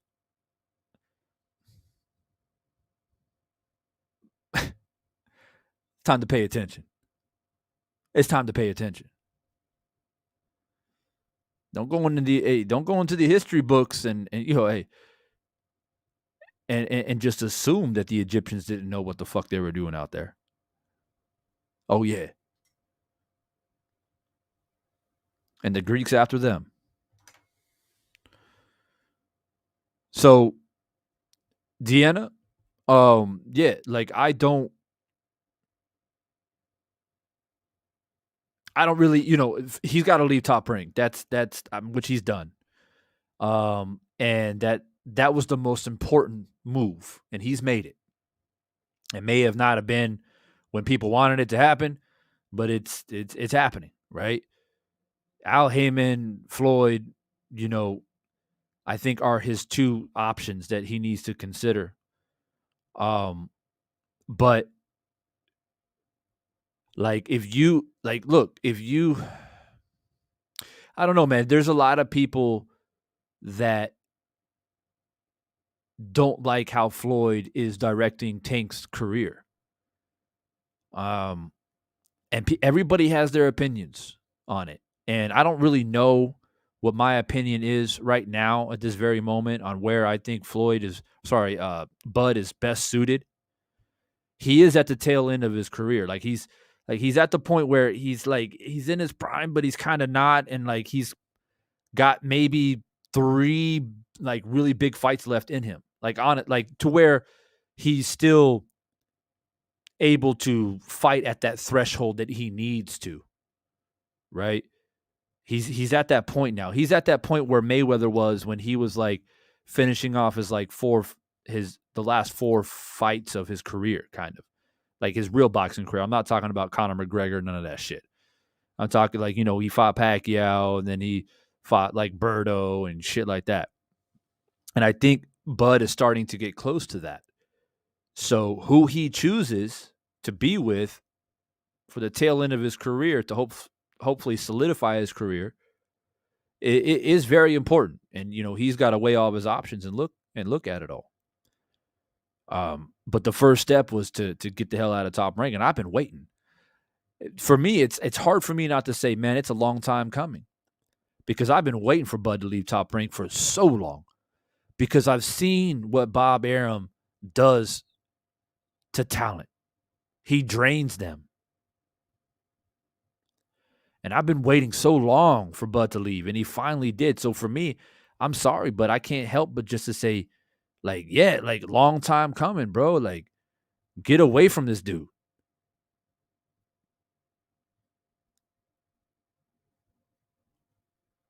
And so I just don't know why, like, people are like, oh man, like I saw some people commenting on a channel just last night saying like, yeah, we don't celebrate Bud. We don't celebrate his decision. We don't celebrate the fact that he's left Top Rank. F Bud. Like, damn, that's where we're at now? Like, that's what it's really at right now? And there are people saying, oh, like, he never supported us. Okay. I mean, I'm not going to argue against that when people say, oh, he never stood up for black people, this, that, or what. I mean, I can't speak on that per se. But how many black fighters or black athletes, for that matter, actually stand up for their community? Period. Like, that's a real question.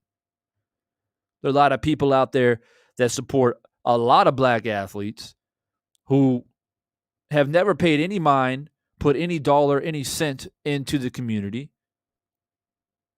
but yet they're still put up on a pedestal.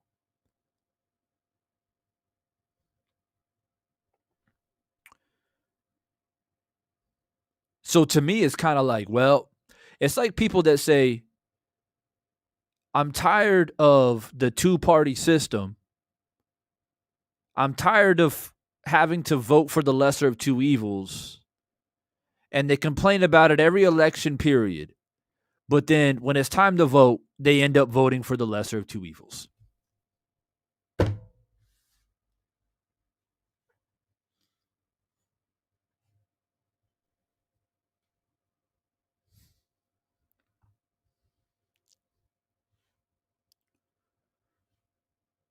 Are you a lion or are you a sheep? Are you a gladiator or are you a servant?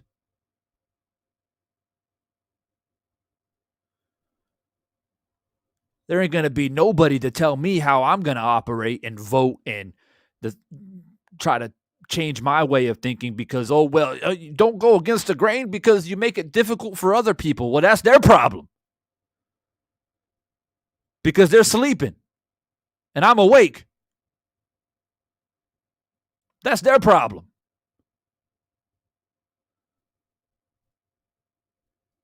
F Bud, man. F Bud, bro. You got to get on my side, bro. Yeah, F Bud. On what grounds? Oh, you don't rock with us, then you ain't with us. Oh, okay. Well, shit. That's how you feel, then. We'll just continue the divide. It's fine. It's fine.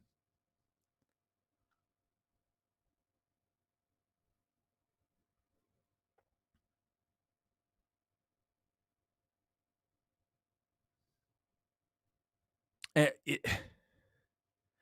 can get so deep with this shit, man. I'm telling you. And this is a major, major part. One of the most asked questions that I receive is, Divine, why don't you live in the States, bro? First off, I don't have a lot of patience for stupidity. And I say that word, it sounds a little bit degrading, but I actually say that word out of love. Like stupidity. Like when you say and do dumb shit, then you're stupid. Like you allow yourself to be that. When God has given you free will, you were born free and you damn well sure better die free. So I was just explaining this to a friend of mine in the States. We served together. He suffers from PTSD greatly. Sometimes he's like a vegetable because they got him high on fucking Xanax or whatever the hell it is. But I try to keep contact with him to make sure he's all right. And, he was saying, yeah, bro, like I got a 2-bedroom house out here, man. It'd be cool if you can move in, this, that, or whatever. Why don't you come out? And I said to him, I said, the way I look at it is like this. Because of how far my mind has expanded over the past 18 years of living abroad, the amount of things that I've learned, encountered, even a little bit of just being on here on YouTube, man, learning while doing this as well. But mostly just encountering the many different types of walks of life that I've had to encounter and learn from. And now I'm so engraved in my belief system now that it's pretty much unwavering at this point because I've meditated about it. I've soaked up the universe. I've seen my past lives. Like I've seen things that are unimaginable. So how I see it is if I go back to the States, I would have to be somewhere where I can be close to a community that I can engage with, that we're on the same level to be able to survive. Because you go to work, somebody about to piss me off. Go to the gas station, somebody about to piss me off. I go to Costco to buy some damn food, somebody about to piss me off. Somebody cut in front of me, do some dumb shit, or I go on a date and some chick pisses me off or says something dumb or ignorant. And I know this because when I go home and visit, it happens all the time. And my only escape, it's not work. It's not like if you're a religious person going to church or going to the synagogue or going to the mosque or going out into the woods and setting up a fire and praying to the moon god. That's all good to get a little bit of that fix within your faith, right? But that real medicine is like being around like-minded people, which is what's so important about this community that we have right here on YouTube. It's close-knit, right? It's like family on here. It's an escape route, right? To go and communicate and show love, because that's what makes the world go around is love. So you need that love. You need that understanding. Some of us have family members that you can get that from. A lot of us don't have that. I don't have that in my family. So you need that outlet because when you go to work, it's chaos. You're driving down the freeway, it's chaos. You go shopping, it's chaos. Everywhere you go, it's chaos. You hear dumb shit, you see dumb shit, and you need to hit the reset button very often.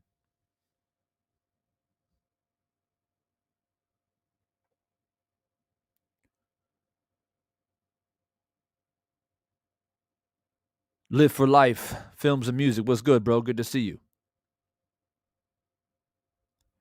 So that's why I get so frustrated and I speak about it all the time. When I see people fight amongst each other about trivial ass shit. Trivial shit. I see channels out here beefing over trivial ass shit.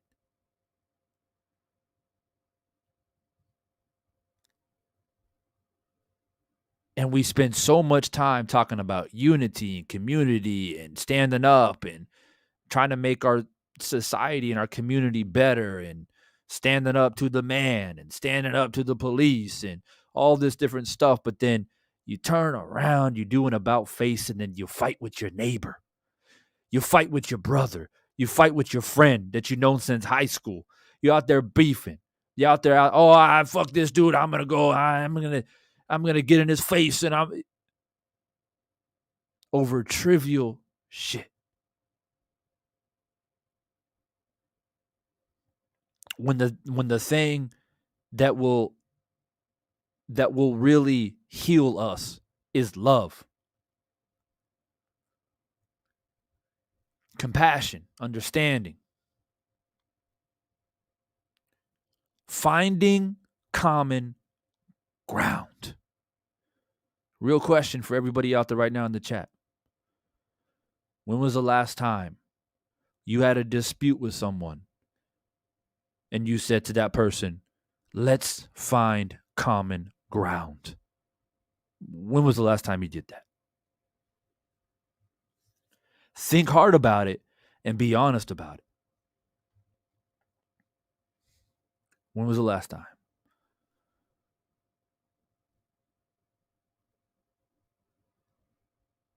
And I bet you if you're honest with yourself, you'd be hard to answer that.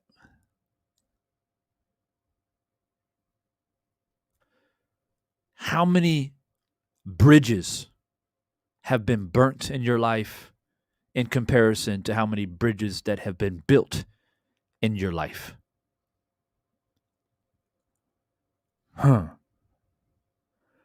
Divine. Never thought about it that way.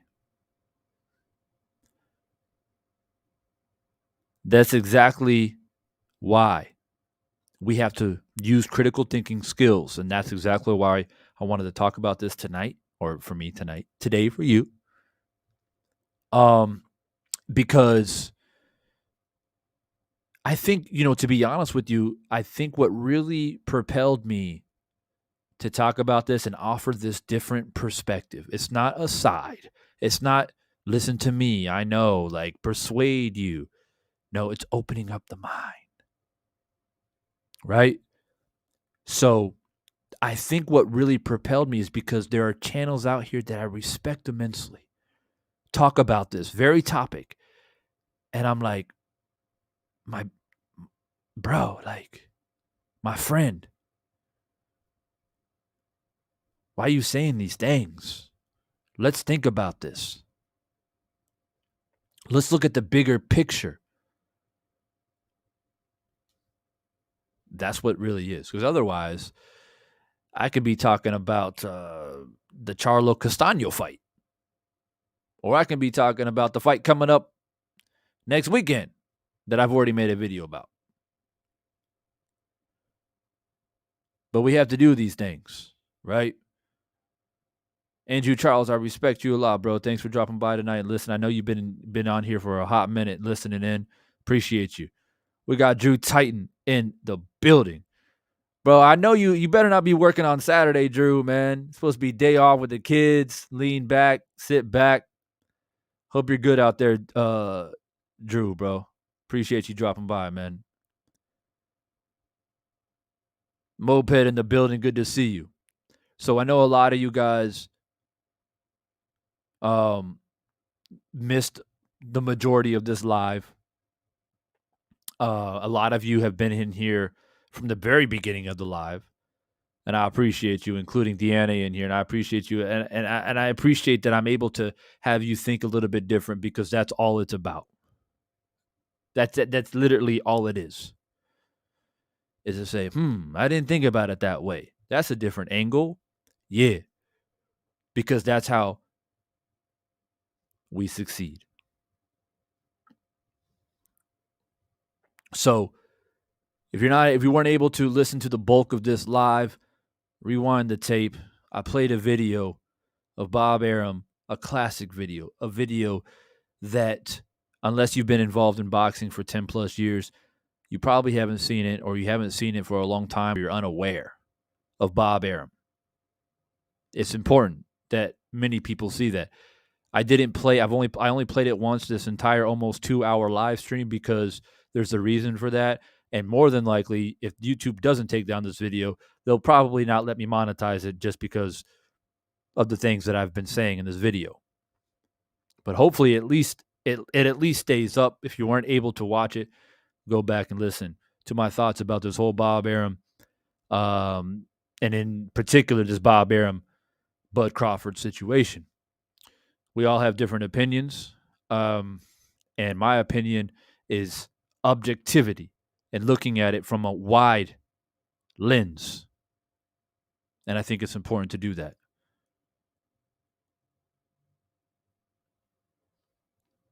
But yeah, I don't want to go on too long. I know it's Saturday out there for you guys. Some of you guys got a lot of things to do, including myself. It's late for me, and I'm glad that I was able to kind of get this off my chest a little bit, because I was listening to 3 or 4 channels kind of back to back. It got a little bit overwhelming. So it's good to kind of just compile my thoughts and just release it out to you guys, so you guys can think about it in a different light.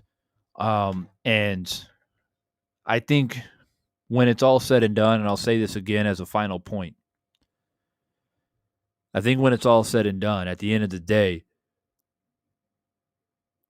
Bud has left Top Rank. He's leaving Bob Arum's dusty, grimy, evil ass in the dust. You may not like how he did it, how quick he did it. Should have been earlier, later. He should have done this, that, or the third.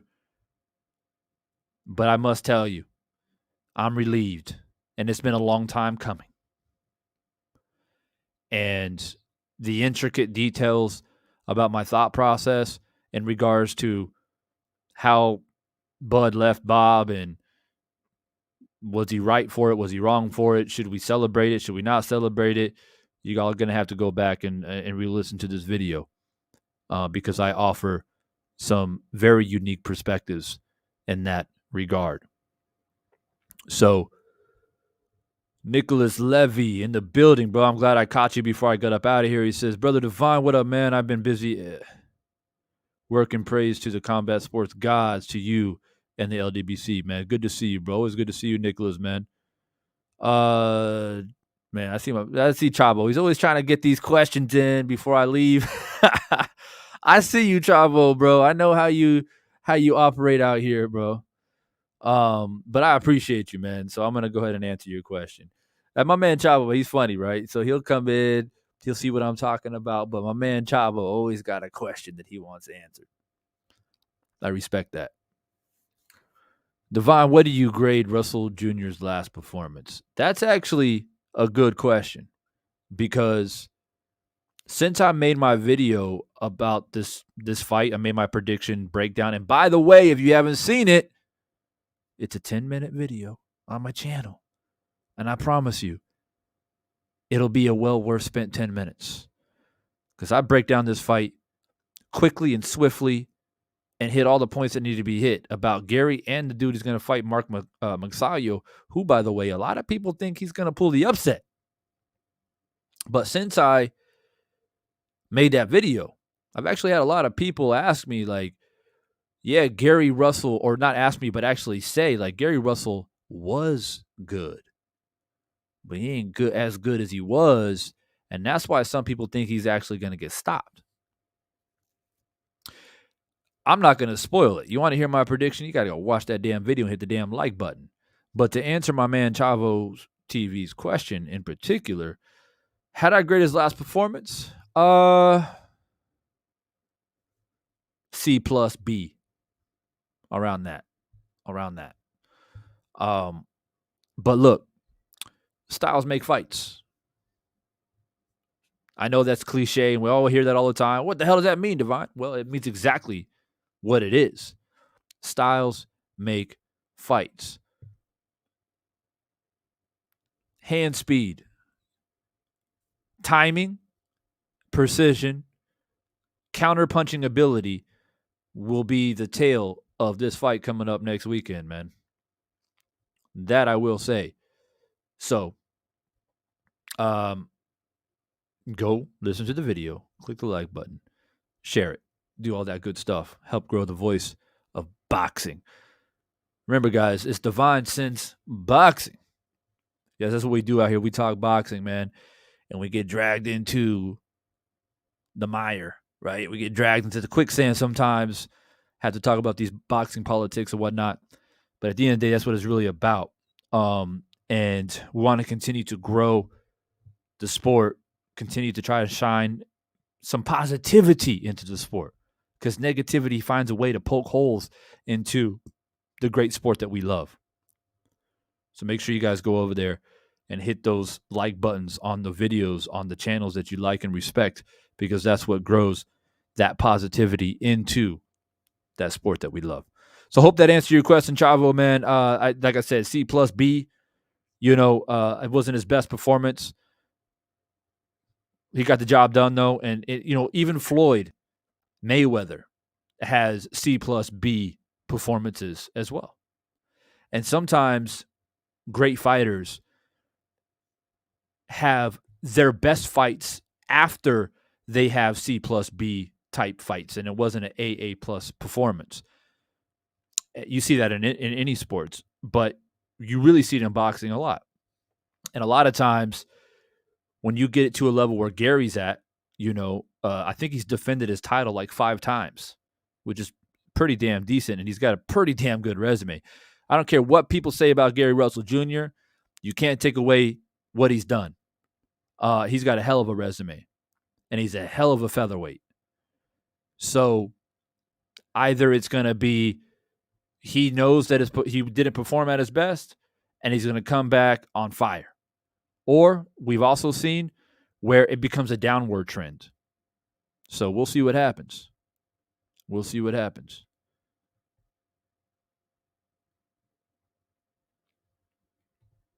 Hey, you're not the only one, bro. There's a lot of people thinking he's going to pull the upset.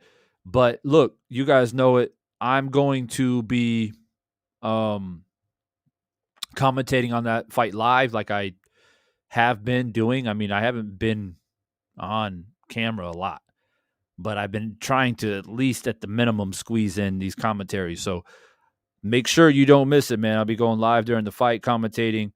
I know a lot of people have been enjoying my live commentary breakdown of the fight, especially for those who can't watch the fight live and rely on commentary for their entertainment, to at least get some type of sense of the fight.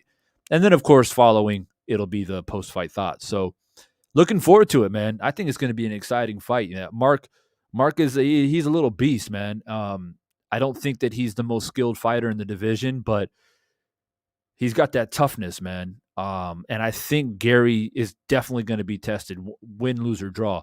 And I think that's what makes this fight interesting. But, skills pay the bills and all that different stuff. So it's not an easy fight to predict, but that's what makes it interesting.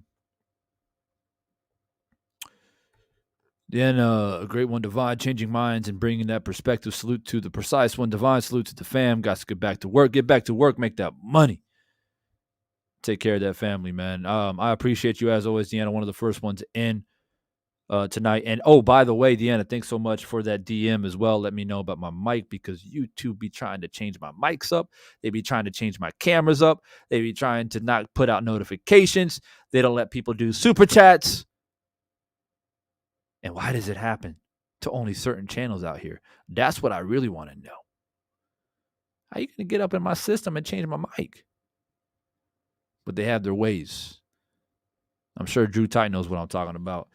That's how they do it. But we keep pushing forward, because we ain't servants. We're gladiators in here. So we fight regardless. I appreciate every single one of you guys. Guys, stay up. Enjoy your Saturday. And I will try to be on here as soon as possible. I'm probably going to drop a prediction video / breakdown of Castaño versus Charlo, which should be the fight of the year. I mean, I'm predicting that. So I'm looking forward to that prediction / breakdown video as well. And I heard a few little rumblings about the heavyweight division once again. So I might drop something about that. And in the meantime, I'll try to chop up with you guys live. I mean, I enjoy being with you guys live. It's always a pleasure, and hope to catch you guys on the next one very, very soon. So keep a lookout for Devon Says Boxing. If you haven't hit the notification bell, make sure you do that, because you never know, man. You never know with YouTube what they're trying to pull. So do everything you can to make sure you get that notification. Y'all stay up, be safe, be strong, stay positive. It's your boy Devon. I'm out.